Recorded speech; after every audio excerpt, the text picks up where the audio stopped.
A Plague Tale Requiem is what happens when you take the stealth sections of The Last of Us, transport them to medieval France, and then inject them with a lethal dose of the bubonic plague. It is not strictly a stealth game in the traditional sense. You're not Sam Fisher wearing night vision goggles, but if you try to play this like Call of Duty, you are going to get your cheeks clapped instantly. You play as Amicia, who has basically evolved from a scared teenager in the first game into a medieval John Wick with a sling. The stealth here is stressful, it is high stakes, and it is honestly some of the most intense don't get caught gameplay I have experienced in a long time. You are constantly outnumbered, outgunned, and usually navigating through a sea of literal filth and disease. The stealth isn't about feeling powerful, it is about surviving by the skin of your teeth while protecting your little brother, who is basically a walking biological weapon of mass destruction.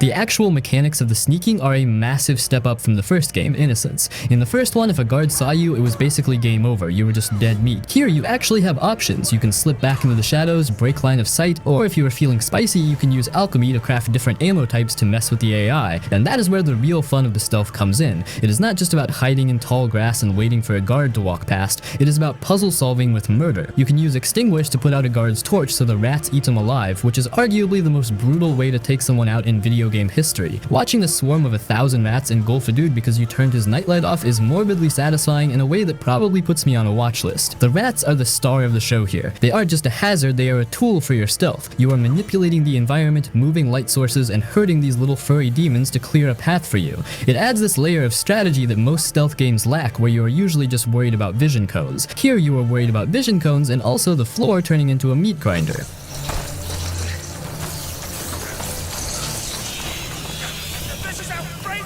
However, it is not all sunshine and rainbows. The AI can still be a bit of a goober sometimes. You will have moments where a guard stares right at you while you are crouching behind a crate that barely covers your knees, and he just decides you must be a hallucination and walks away. Other times they have the vision of a hawk on Adderall and spot you from across the map. It can be inconsistent, but the tools you have make up for it. The crossbow is a game changer. It lets you play stealth aggressively. You can pick off a helmetless enemy silently and keep moving, but the game punishes you for trying to kill everyone. Resources are scarce, bolts are limited, so you're forced to be calculating. You can't just clear a room for the fun of it unless you want to be left with nothing but a rock and a prayer for the next encounter. And the pacing of these stealth sections is masterful. It breaks up the walking and talking with these pockets of pure tension, where you are holding your breath hoping Hugo doesn't say something stupid and give away your position. He'll manage. We must leave, Hugo.